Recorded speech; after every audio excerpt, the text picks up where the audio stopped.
नमस्कार दोस्तों, पीसीएसएम के अपने यूट्यूब परिवार में आप सभी का स्वागत है।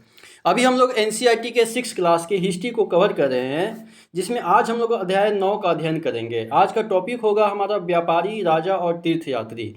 व्यापारी, राजा और तीर्थयात्री के बारे में हम लोग आज अध्ययन करेंगे तथा परीक्षाओं के दृष्टिकोण से जो भी महत्वपूर्ण बिंदु होंगे उसको समझने का प्रयास भी करेंगे। अगर पिछली वाली कक्षा आप लोग नहीं देखे हैं तो एक बार देख लीजिए, ताकि आने वाली जो भी कक्षाएं हम लोग पढ़ेंगे उसको उसको समझने में आप लोगों को काफ़ी सहायता होगी। तो चलिए आज का कक्षा हम लोग प्रारंभ करते हैं। आज व्यापार और व्यापारियों के बारे में जानकारी, ठीक, पहले जो था कैसे व्यापार होता था, कैसे व्यापारी होते थे, उसके बारे में क्या करेंगे हम लोग अध्ययन करेंगे। अध्याय 8 में तुमने उत्तर के काले पॉलिश वाले बर्तनों के बारे में पढ़ा था। आपने पिछले 8 अध्याय में जो हम लोग पढ़े थे उसमें काले पॉलिश वाले बर्तनों के बारे में अध्ययन किया था। अगर पिछली वाली कक्षाएं आप लोग नहीं देखे तो उसको देख लीजिए। ये खूबसूरत बर्तन जो थे, खास तौर से इनकी कटोरियाँ तथा थालियाँ तथा इस उपमहाद्वीप के अनेक पुरा स्थलों से क्या हुए थे, मिले हुए थे। ठीक है, काले पॉलिश वाले बर्तन में कौन कौन से थे, कटोरी थे, थाली थे, ये सभी क्या हुए थे, हम लोग को मिला हुआ था, हम लोग देखे हुए थे। सवाल उठता है कि इन जगहों पर ये बर्तन कैसे पहुँचे होंगे। ऐसा अनुमान लगाया जाता है कि जहाँ ये बनते थे वहाँ से व्यापारी इन्हें ले जाकर के अलग अलग जगहों पे क्या करते थे, बेचते थे। जहाँ पे ये बनते थे बर्तन, वहाँ से व्यापारी जो थे वो एक जगह से दूसरी जगह पे ले जा कर के बेचते थे। तभी वे बर्तन जो थे एक जगह से दूसरी जगह पे क्या होते थे, जाते थे। दक्षिण भारत जो था उस समय सोना, मसाले, खास तौर पर काली मिर्च तथा कीमती पत्थरों के लिए क्या था, प्रसिद्ध था। दक्षिण भारत जो था उस समय सोना, मसाला और ख़ास करके काली मिर्च तथा कीमती पत्थर के लिए क्या था, प्रसिद्ध था। काली मिर्च की रोमन साम्राज्य में इतनी मांग थी कि इसे काले सोने के नाम से बुलाते थे। रोमन साम्राज्य में काली मिर्च की इतनी मांग थी, इतनी डिमांड थी कि इसे किस नाम से जानते थे, काले सोने के नाम से बुलाते थे। व्यापारी इन सामानों और समुद्री जहाज़ों और सड़कों के रास्ते कहाँ पहुँचाते थे, रोम पहुँचाते थे। इन सभी प्रकार की वस्तुओं को जो व्यापारी थे उस समय, उसको समुद्री रास्ते और सड़कों के सहारे कहाँ पहुँचाते थे, रोम पहुँचाते थे। ठीक है, दक्षिण भारत में ऐसे अनेक रोमन सोने के सिक्के मिले हैं। इससे यह अंदाज़ा लगाया जाता है कि उन दिनों जो रोम के साथ बहुत अच्छा क्या चल रहा था, व्यापार चल रहा था। ठीक है, आइए आगे देखते हैं कि व्यापार से जुड़ी हुई एक कविता दिया हुआ है, तो कविता के बारे में देख लेते हैं। व्यापार के प्रमाण हमें संगम कविताओं से भी मिलते हैं। ठीक है, नीचे लिखी कविता में पूर्वी तट पर स्थित पुहार पतन पाए जाने वाले माल का वर्णन मिलता है। समुद्री जहाज़ों पर लाए गए तेज तरार घोड़े, गाड़ियों पर काली मिर्च की गठरियाँ, हिमालय से मिले रत्न और सोना, दक्षिण की पहाड़ियों से चंदन की लकड़ियाँ, दक्षिणी सागर के मोती और पूर्वी सागर के मूंगे, गंगा और कावेरी की फसलें, श्रीलंका से आए खदान, म्यांमार के बने मिट्टी के बर्तन और दुर्लभ कीमती आयात, ये सभी वस्तुएं जो उस समय मिले हुए थे, जिसको कविता के माध्यम से दर्शाया गया है। आगे क्या कह रहा है कि व्यापारियों ने कई समुद्री रास्ते भी खोज निकाले थे। इनमें से कुछ समुद्र के किनारे चलते थे, कुछ अरब सागर और कुछ बंगाल की खाड़ी पार करते थे। ठीक है, अरब सागर और बंगाल की खाड़ी, आप अगर इंडिया का मैप देखते होइएगा तो ये रहता है, ये इंडिया का मैप रहता है। यहाँ पे अरब सागर रहता है और यहाँ पे बंगाल की खाड़ी रहता है। इसको आप लोग देखे होइएगा इंडिया के मैप में। ठीक है, उस समय क्या था, बंगाल की खाड़ी पार करते थे। नाविक जो थे उस समय, नाविक मानसूनी हवा का फ़ायदा उठा करके अपनी यात्रा जल्दी पूरी कर लेते थे। ठीक है, जब तेज़ हवा का झोंका होता था तो उस समय अपनी यात्रा वे प्रारंभ कर देते थे। तो हवा के द्वारा जो था अनुकूल रास्ता जो था उनको पार करने में क्या होती थी, मदद मिल जाती थी। वे अफ्रीका या अरब के पूर्वी तट से इस उपमहाद्वीप के पश्चिमी तट पर पहुंचना चाहते थे, तो दक्षिणी पश्चिमी मानसून के साथ चलना पसंद करते थे। इन लंबी यात्राओं के लिए मजबूत जहाज़ों का क्या किया जाता था, निर्माण भी किया जाता था। अब आइए देखते हैं कि समुद्री तटों से लगे हुए राज्य कौन कौन से हैं, इसके बारे में हम लोग अध्ययन करते हैं।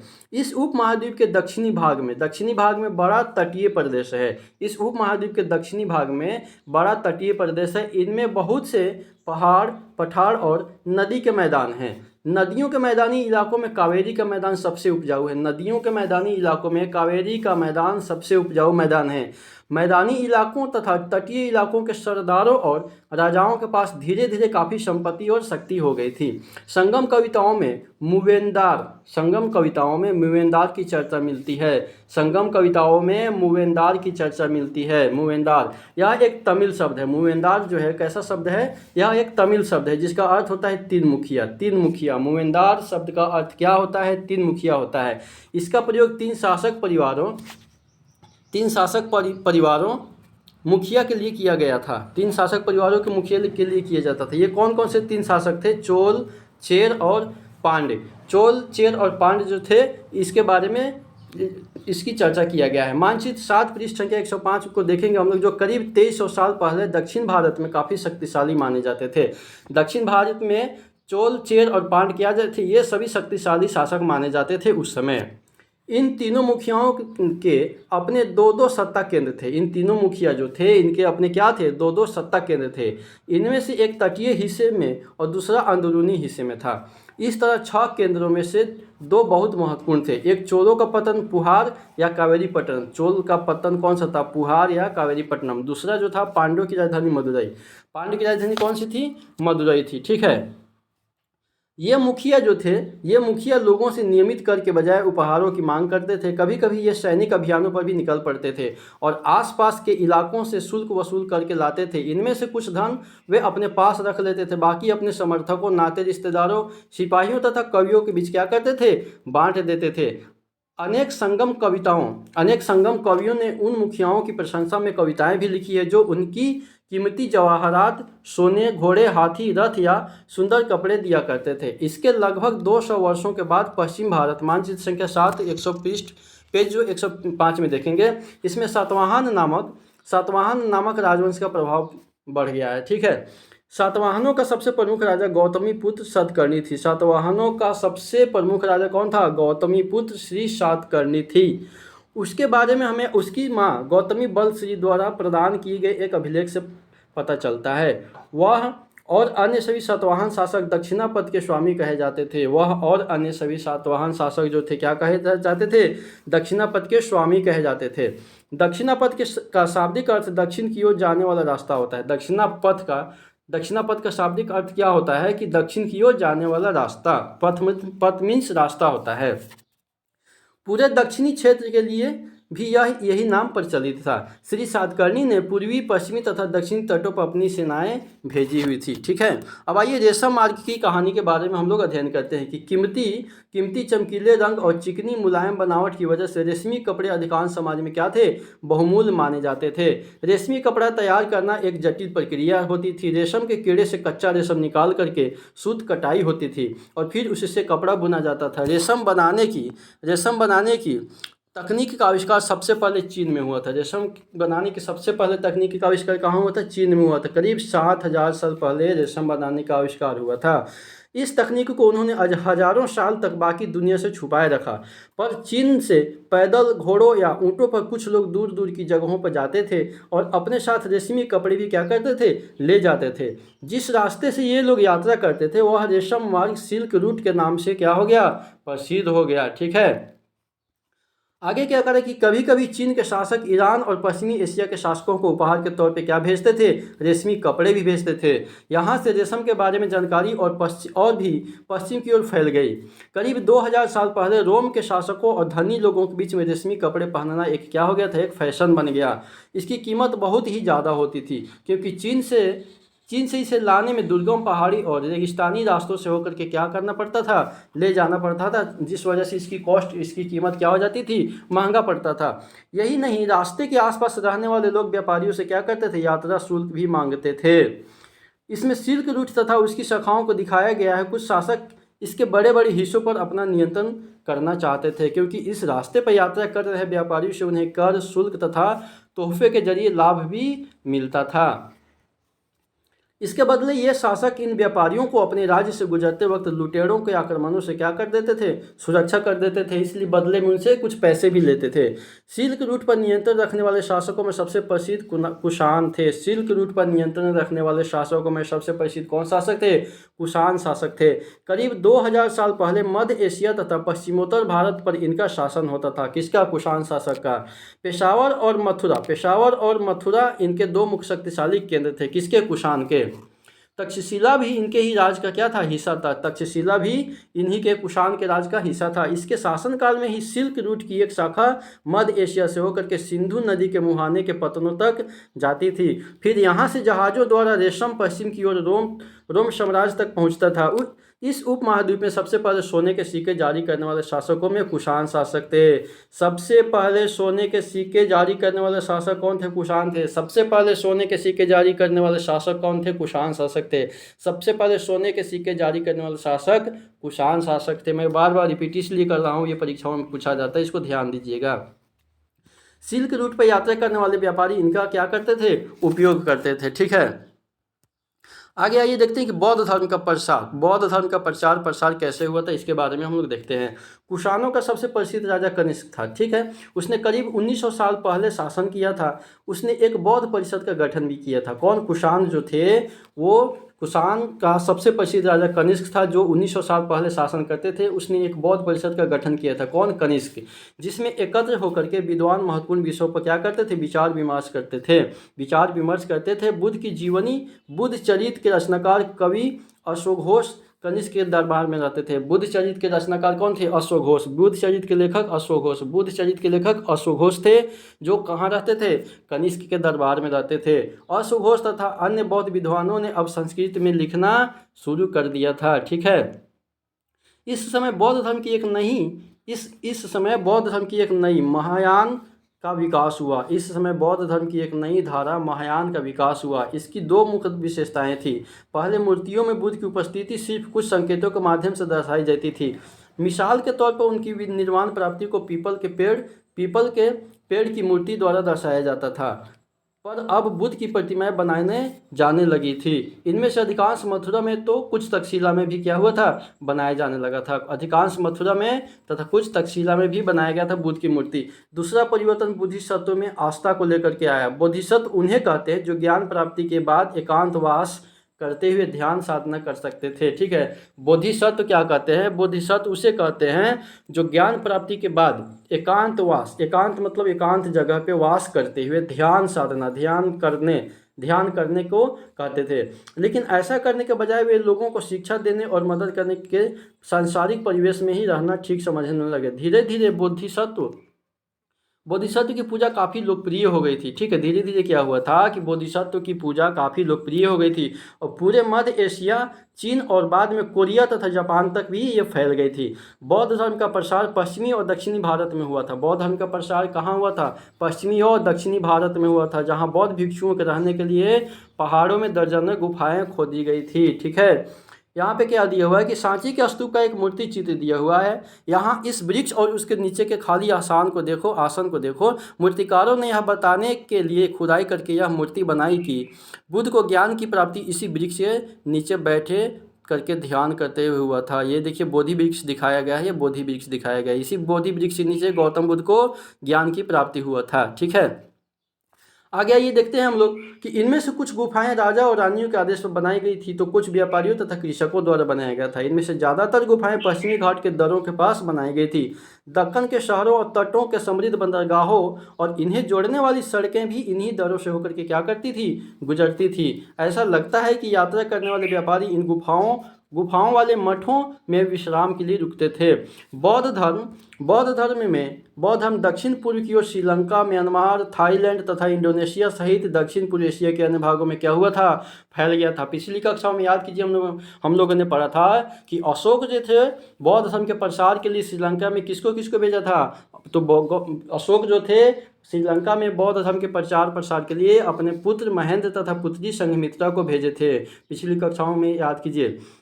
यहाँ पे ये गौतम बुद्ध की मूर्ति दिया हुआ है। इसके बारे में लिखा हुआ है कि बाएं जो है मथुरा में बनी बुद्ध की एक प्रतिमा का चित्र दिया हुआ है और दाएं तक्षशिला में बनी बुद्ध की एक प्रतिमा का चित्र है। इन चित्रों को देख करके बताओ कि इनके बीच क्या क्या समानता है और क्या क्या भिन्नता है। बाएं जो है मथुरा में, ये मथुरा कला में बनी हुई बुद्ध की चित्र है। ये बाएं जो है मथुरा कला में और दाएं जो है तक्षशिला में बनी हुई चित्र है। ठीक है, इसको देख लीजिए।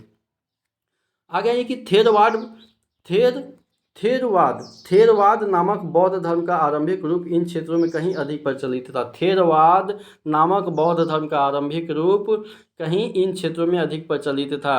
आगे ये पढ़ते हैं कि तीर्थयात्रियों की जिज्ञासा क्या होती थी। उस समय जो तीर्थयात्री थे उनकी कौन कौन सी जिज्ञासा होती थी, कौन कौन सी अभिलाषा होती थी, उनके बारे में हम लोग जानने का प्रयास करते हैं। व्यापारी जो है काफिलों में तथा जहाज़ों पर दूर दूर जाया करते थे। व्यापारी जो थे काफिलों मतलब बहुत सारे लोगों के साथ में इकट्ठे होकर के किसके माध्यम से, जहाज़ों के माध्यम से दूर दूर तक जाया करते थे। बहुत से तीर्थयात्री भी उनके साथ यात्रा पर क्या करते थे, निकल पड़ते थे। यहाँ पे कार्ले की गुफा जो महाराष्ट्र में दिया गया है, कार्ले की चैत्य गुफा जो है ये महाराष्ट्र में दिखाया गया हुआ है। ठीक है, तीर्थयात्री किसे कहते हैं? तीर्थयात्री वे स्त्री पुरुष होते हैं जो प्रार्थना के लिए पवित्र स्थानों की यात्रा किया करते हैं।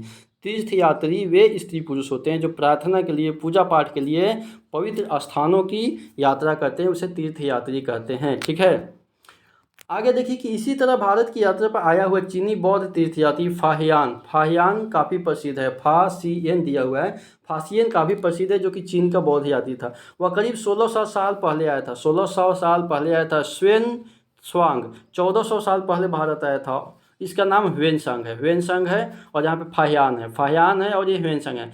फाहियान किसके शासनकाल में आया था और ह्वेनसांग किसके शासनकाल में भारत आया था? तो ह्वेनसांग जो थे हर्षवर्धन के शासनकाल में भारत आया था। ह्वेनसांग जो थे हर्षवर्धन के शासनकाल में आया था। फाहियान चंद्रगुप्त द्वितीय के शासनकाल में आया था। फाहियान चंद्रगुप्त द्वितीय के शासनकाल में भारत आया था और ह्वेनसांग जो है हर्षवर्धन के शासनकाल में भारत आया था। इसको याद रखिएगा बौद्ध धर्म की शिक्षा ग्रहण करने के लिए। उसके करीब 50 साल बाद इत्सिंग आया था। इत्सिंग जो था 7वीं शताब्दी में भारत आया था। इत्सिंग जो था 7वीं शताब्दी में कहाँ आया था? भारत आया था। वे सब जो थे बुद्ध के बारे में, बुद्ध के जीवनी से जुड़े जगहों और प्रसिद्ध मठों को देखने के लिए भारत आए थे और बौद्ध धर्म की शिक्षा ग्रहण करने के उद्देश्य से भी क्या किए थे? भारत आए थे। इनमें से प्रत्येक तीर्थयात्री ने अपनी यात्रा का वर्णन भी लिख दिया है। इन्होंने अपनी यात्रा के दौरान आई मुश्किलों के बारे में भी लिखा है। इन यात्राओं में कई वर्ष लग जाया करते थे। जिन देशों और मठों को उन्होंने देखा उनके बारे में उन्होंने लिखा है और उन किताबों के बारे में भी उन्होंने लिखा है जिन्हें वे अपने साथ ले गए थे। ठीक है, नालंदा विश्वविद्यालय को ध्वस्त करने वाला कौन था? बख्तियार खिलजी था। नालंदा विश्वविद्यालय को ध्वस्त करने वाला कौन था? बख्तियार खिलजी था। वे लोग सोचते थे कि भारत के पास तो धन संपत्ति के रूप में एकदम काफ़ी वैभव वाली संपत्ति भारत के पास में, क्यों न इसी को जला दिया जाए, इसलिए पुस्तकालय को उन्होंने जला दिया था। ठीक है, फाहियान जो था चीन वापस कैसे लौटा था? फाहियान ने अपने घर चीन वापस लौटने के लिए अपनी यात्रा बंगाल से शुरू किया था। वह व्यापारियों के एक जहाज पर चढ़ा। मुश्किल से वे 2 दिन ही चल पाए थे कि एक समुद्री तूफान में फंस गए। व्यापारी अपने जहाज को डूबने से बचाने के लिए उसमें से अपने माल को फेंक कर जहाज को हल्का करने की कोशिश करने लगे। फाहियान ने भी अपने सामान को तो फेंक दिया पर उसने अपनी पांडुलिपियों और बुद्ध की मूर्तियों को नहीं फेंका, जिन्हें उसने अपनी भारत यात्रा के दौरान क्या किया था? संकलित किया था।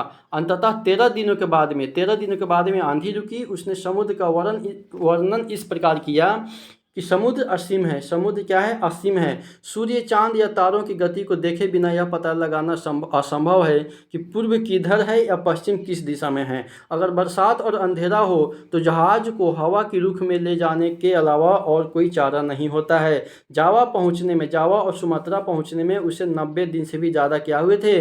लग गए थे। वहाँ वह 5 महीने के लिए रुका था। इसके बाद दूसरे व्यापारी जहाज में चढ़ करके वह कहाँ पहुँचा था? चीन पहुँचा था।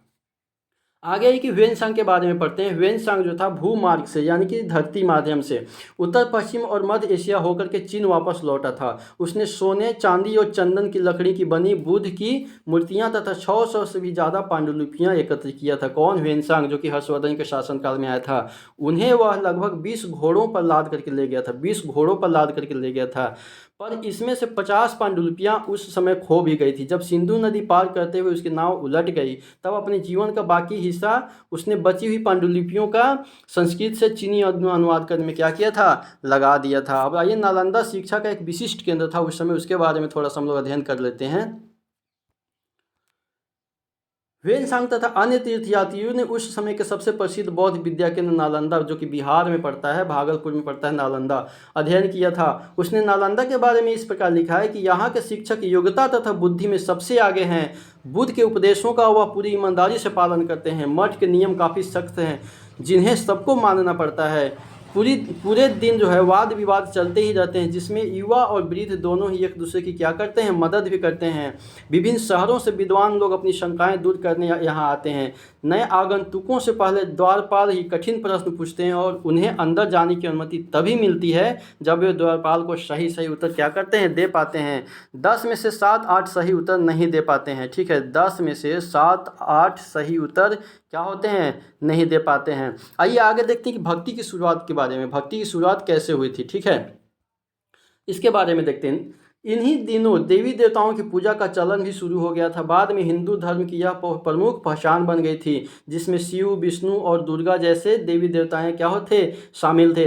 इन देवी देवताओं की पूजा भक्ति परंपरा के माध्यम से की जाती थी। भक्ति उस समय काफ़ी लोकप्रिय परंपरा बन गई थी। किसी देवी या देवता के प्रति श्रद्धा को ही भक्ति कहा जाता है। अब कोई आपसे सिंपल साधारण क्वेश्चन कोई पूछ दे कि भक्ति किसे कहा जाता है, तो किसी देवी या देवता के प्रति श्रद्धा को ही भक्ति कहा जाता है। किसी देवी या देवता के प्रति श्रद्धा को ही भक्ति कहा जाता है। किसी देवी या देवता के प्रति श्रद्धा को ही भक्ति कहा जाता है। यह डिफिनेशन याद रखिए। कोई पूछ देगा कि भक्ति किसे कहते हैं, तो किसी देवी या देवता के प्रति जिसको आप मानते हैं, पूजते हैं, उनके प्रति जो भी आप श्रद्धा भाव रखते हैं, श्रद्धा भाव से पूजन करते हैं, उनको ही भक्ति कहा जाता है। भक्ति का पथ सबके लिए खुला था। ठीक है, उस समय चाहे वह धनी हो या गरीब हो, या फिर ऊंची जाति का हो या फिर नीची जाति का हो, या फिर स्त्री हो या पुरुष हो, सभी के लिए क्या था, भक्ति का पथ उस समय खुला हुआ था। सभी लोग पूजा अर्चना कर सकते थे।